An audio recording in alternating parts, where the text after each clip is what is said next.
Rahu instability का कारक होता है। गलत काम करते करते सही राह पे चला जाएगा ऐसा इंसान। फॉरेन सेटलमेंट ऐसे लोगों का होता है, कभी परिवार से ज्यादा बनेगी नहीं। आज हम बात करेंगे राहु पहले 4 घरों में कैसे फल देते हैं। इसमें मैं राशियां इंक्लूड नहीं कर रहा, आप लोगों के लगन इंक्लूड नहीं करना। किन्हीं भी राशियों में बैठे हो आप इन चीज़ों को लगा के देखें और अप्लाई करें। जब हम मोर डिटेल में जाएंगे आगे तो मैं पर लगन राहु के रिजल्ट भी बताऊँ, ठीक है। पर पहले आप लोगों के बेसिक्स क्लियर होने ज़रूरी हैं। अब पहले बात करते हैं हम राहु लगन की। राहु जब लगन में होता है, ऐसे इंसान की सिंह जैसी पर्सनालिटी होती है, शेर जैसी, डरता नहीं है वो किसी से। ऐसे इंसान को हमेशा कंफ्यूजन की स्थिति बनी रहेगी। ऐसा इंसान मैनिपुलेटर होगा, मैनिपुलेट कर लेगा किसी को भी, ठीक है, अपनी बातों में फंसा लेगा। कैरिज्मेटिक होगा। ऐसे इंसान में एक जब वो एंटर करेगा ना तो एक जैसे प्रेजेंस होती है, वो फील होगी उसकी कि भाई ये आया है कोई, अपने आप लोग उसकी तरफ अट्रैक्ट होंगे, ठीक है। राहु और सूर्य में ज़्यादा डिफरेंस नहीं होता है, दोनों शेर जैसे हैं। सूर्य थोड़ा सा सात्विक है, Rahu on the other hand थोड़ा सा चालाक है। तो Rahu in the first house एक सुरक्षा कवच बना के देता है आपको, आपके चारों ओर। नज़र वज़र लगना ये सब कुछ नहीं होता आप लोगों को, ठीक है। ऐसे लोग अंत में पढ़ के नंबर लाते हैं, बहुत शार्प होते हैं, ब्रेनी। भाई क्यों ब्रेनी, उसका रीज़न बताता हूँ। लगन यानी कि आपका सर, आपकी पूरी बॉडी भी और आपका सर भी, बॉडी पार्ट अगर हम लेते हैं, आपका ब्रेन, आपके ब्रेन में राहु आ गया है। और राहु क्या है? राहु खुद ब्रेन ही तो है, धड़ तो उसका है ही नहीं, सिर्फ दिमाग ही है। तो ऐसा इंसान अपने दिमाग के बलबूते पे जीवन में बहुत आगे जाता है। ऐसे इंसानों की राहु की महादशा, और भी फैक्टर्स हैं कि शुभ भाव, शुभ ग्रह की दृष्टि है नहीं है, पर अगर अकेले भी बैठा है और किसी की दृष्टि नहीं है, ऐसे इंसान की राहु की महादशा उसको बहुत ऊंचाइयों पे ले जाएगी, अगर वो सिर्फ अपनी भटकाव की स्थिति ख़त्म कर दे। कभी ये कर लूँ, कभी वो कर लूँ, कभी ये कर लूँ, नहीं।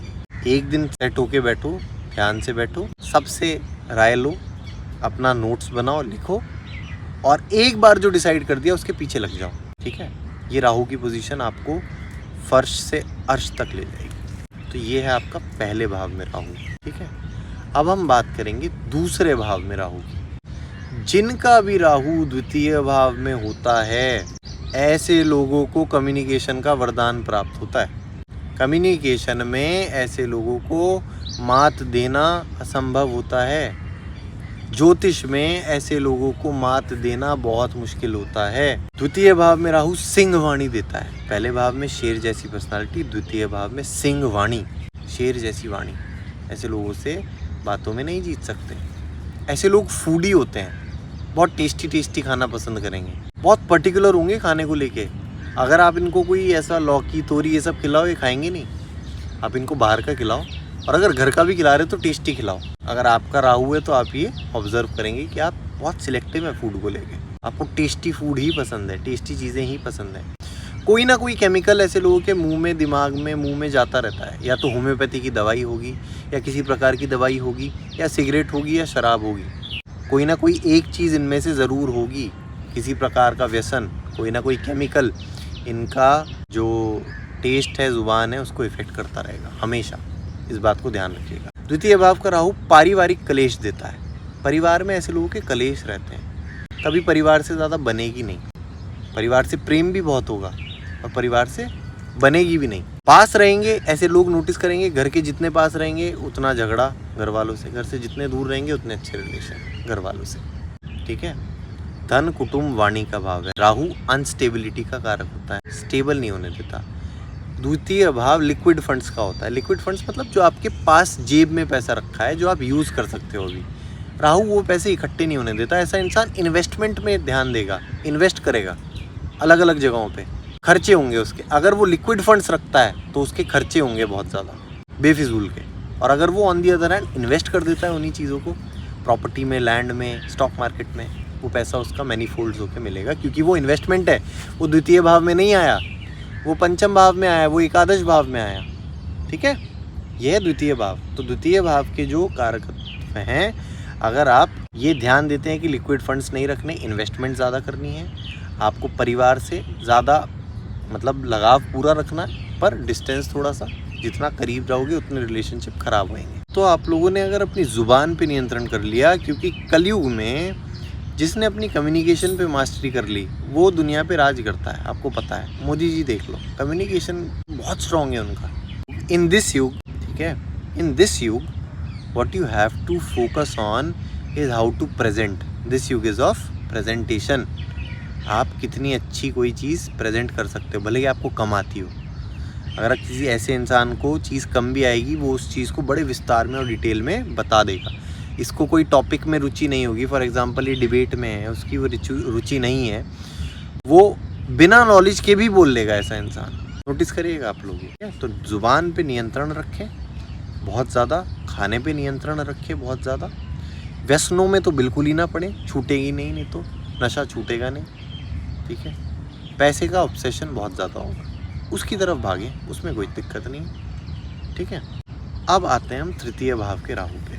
तृतीय भाव का राहु एक ऐसी प्लेसमेंट है राहु की जहाँ पे काल पुरुष की कुंडली में राहु उच्च का हो जाता है, यानी कि मिथुन राशि में। राहु को उच्च नीच नहीं मानता हूँ मैं।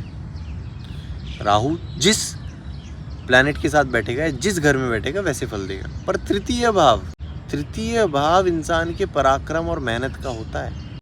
तृतीय भाव में जिसका राहु होता है, ऐसा इंसान, अगर पूरी कुंडली ऐसे इंसान की खराब हो ना, तो भी ऐसा इंसान मतलब अपनी मेहनत के बलबूते पे एक से एक ऊंचाइयों पे चढ़ जाएगा, किसी से पीछे नहीं रहेगा वो। सिर्फ ये राहु, अगर भूले भटके इस तीसरे भाव की राहु की महादशा आई, एक तो मैंने इस चीज़ में ये नोटिस किया है कि लोग फॉरेन चले जाते हैं। फॉरेन सेटलमेंट ऐसे लोगों का होता है, आमूमन होता है, ठीक है। सबके साथ नहीं कह रहा मैं, पर होता है। फॉरेन जाते तो ज़रूर ही हैं, जिनकी फाइनेंशियल कंडीशन ठीक है, वो फॉरेन राहु की महादशा में जाते ज़रूर हैं तीसरे भाव की। ऐसे लोगों को सिर्फ ये ध्यान रखना है कि वो अपने पराक्रम पे ध्यान रखें, पराक्रम खूब करें, मेहनत खूब करें। वो ये बात भूल जाएं, कुछ लोगों की ना डेस्टिनी ऐसी होती है कि उन्होंने मेहनत भी करी पूरी और उनको फिर भी रिजल्ट नहीं मिला। इन लोगों को वो सोचने की ज़रूरत नहीं है। अगर इनको ये पता है कि मैंने अपना 100% 100% दे दिया है, तो ये लोग सक्सेसफुल होंगे। ऐसा कभी नहीं होगा कि 100% इन्होंने दे दिया और ये सक्सेसफुल नहीं, फिर भी नहीं हुए, रह गए, नहीं रहेंगे। विराट कोहली का तीसरे भाव में राहु है। क्या बोलता है वो यही तो बोलता है, अगर आपका इंटेंट क्लियर है और आपको पता है आपने अपना सब कुछ दे दिया है, तो आपको कोई नहीं हरा सकता, यही तो बोलता है वो। पर क्या ऐसा है? लोगों को तो हरा देते हैं लोग अपना 100% देते हैं, फिर भी हार जाते हैं। पर वो नहीं हारता, क्योंकि राहु तृतीय भाव में है। तृतीय भाव का राहु बहुत स्ट्रॉन्ग प्लेसमेंट है। काल पुरुष की कुंडली में उच्च का भी हो जाता है, और तृतीय भाव का राहु इंसान को एक सॉर्ट ऑफ अग्रेशन भी देता है, अपने गोल की तरफ बहुत ज़ोर से जाता है ऐसा इंसान। अगर ऐसा इंसान पकड़ ले कि मुझे ये चीज़ करनी है और उसी पे रहे फिक्स्ड, तो ऐसे इंसान को पीछे छोड़ना ऑलमोस्ट असंभव हो जाता है। ऐसे इंसानों को सिर्फ इतना ध्यान रखना है, ये भगवान में माने ना माने, भगवान में तो वैसे सबको मानना चाहिए, नाम सबको लेना चाहिए, ये भगवान में माने ना माने, अपनी मेहनत पे पूरा भरोसा करें। ऐसे लोगों के लिए वो डायलॉग नहीं है मान जी का कि ऊपर वाले के भरोसे मत बैठें, क्या पता ऊपर वाला आपके भरोसे बैठा हो। ये बिल्कुल सटीक है। हो सकता है आपकी डेस्टिनी में, हो सकता है नहीं, ऐसा ही है कि आपकी डेस्टिनी में ये लिखा है कि अगर आप मेहनत करोगे तो आपको रिजल्ट मिलेगा, मिलेगा ही मिलेगा, कोई डाउट नहीं है उसमें। अगर आपने मेहनत कर ली तो भूल जाओ कि आप अनसक्सेसफुल रहोगे, होगे ही होगे, ठीक है। राहु लगन में बहुत शार्प इंटेलिजेंट बनाता है, पर भटकाव की स्थिति, ऐसे इंसानों को भटकाव से बचना है। द्वितीय भाव में ऑब्सेशन, तृतीय भाव में मैंने बता दिया। चतुर्थ भाव राहु चौथे भाव में।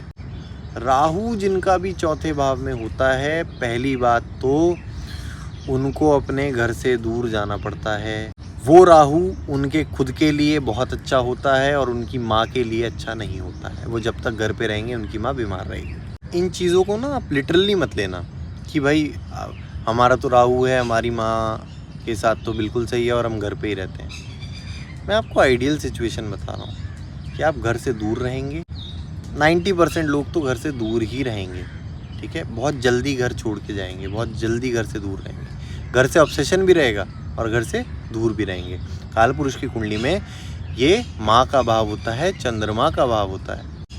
राहु और चंद्रमा का कॉम्बिनेशन कभी ठीक नहीं होता है। तो ये खुद जब इसकी महादशा चलेगी और ये मित्र राशि में, अच्छी राशि में, इसका सिग्निफिकेटर अच्छा बैठा है, तो ये खुद बहुत ग्रो करेंगे। बहुत लोगों को ऐसी महादशा में मैंने पद प्राप्ति होते देखा है, और छोटी मोटी नहीं, प्रधानमंत्री पद प्राप्ति होते देखा है, पर घर से दूर जाके। अगर ऐसे लोग घर पे हैं तो इनको घर से दूर जाना चाहिए, इनकी बहुत अच्छी ग्रोथ होगी। ठीक है, हमेशा करियर में डिससेटिस्फैक्शन फील करेंगे, सब कुछ कर रहे होंगे पर सेटिस्फाइड फील नहीं होगा। ठीक है, चौथे भाव का राहु बहुत बड़े बड़े कॉन्ट्रैक्टर्स का, बहुत बड़े बड़े लोगों का देखा है मैंने, पर खुद के लिए। इस राहु की महादशा में उनकी माँ को कोई ना कोई नुकसान होता है। माँ से ऑब्सेशन भी होता है और माँ से बनती भी नहीं है, ये बात आप समझ लो। साथ में रहेंगे तो बनेगी भी नहीं, और ऑब्सेशन भी माँ से खूब रहेगा। ऐसे लोगों को अपने दिमाग में ये रखना है कि अपने चंद्रमा को प्रबल कैसे किया जाए और अपनी माता से कैसे बनाई जाए। उनके जीवन का लक्ष्य ही ये होना चाहिए कि अपनी माता से बना के रखनी है। अगर ऐसे लोग अपनी माता से बना लेंगे तो ये राहु उनको बहुत अच्छे फल देगा। राहु या कोई भी ग्रह, अच्छा बुरा हम करते हैं, हमारे पुराने कर्म करते हैं और अब हम करते हैं। तो राहु चौथे भाव में कोई खास पोजीशन नहीं है, जब तक कंडीशन अप्लाइड उस पर कोई शुभ ग्रहों की दृष्टि और उसका सिग्निफिकेटर बहुत स्ट्रांग ना बैठा।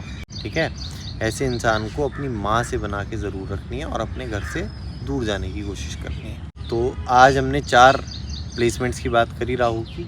अब हम अगली वीडियो में राहु हाउस नंबर 5, 6, 7 और 8 इसमें डिस्कस करेंगे। एक चीज़ मैं और बता देता हूँ, पहला भाव होता है धर्म का, दूसरा भाव होता है अर्थ का, तीसरा काम, चौथा मोक्ष। राहु जिनका भी लगन में होगा ना, वो धर्म में ज़्यादा आस्था नहीं रखेंगे। ठीक है, वो प्रैक्टिकलिटी में ज़्यादा आस्था रखेंगे, प्रैक्टिकल ज़्यादा होंगे। दूसरे भाव में जिनका राहु होगा और उसकी महादशा आएगी, वो इंसान पैसे खूब कमाएगा, और यही दूसरे भाव का राहु मार्केश भी सिद्ध होगा।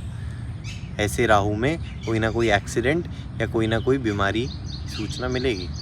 तीसरे भाव के राहु की पोजीशन में ये काम का है, इस टाइम कामुकता इंसान में बढ़ेगी, इस टाइम चाह इंसान में बहुत ज़्यादा बढ़ेगी, उसकी इच्छा शक्ति बहुत प्रबल होगी। चौथे भाव का राहु मोक्ष का है।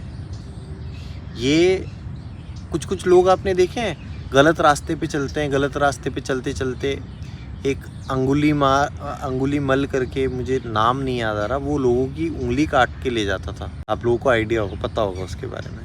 ऐसा इंसिडेंट नहीं, वो गलत काम कर रहा है और उसको अचानक से कोई ऐसा इंसिडेंट हुआ कि वो बिल्कुल पलट गया, क्योंकि चौथा भाव मोक्ष का भाव है।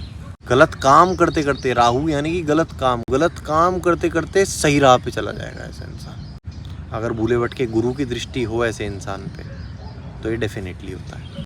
तो नेक्स्ट वीडियो में हम 5th, 6th, 7th और 8th की बात करेंगे। ठीक है, और कमेंट करिएगा जो भी आपके डाउट्स हैं, मैं कोशिश करूँगा रिप्लाई।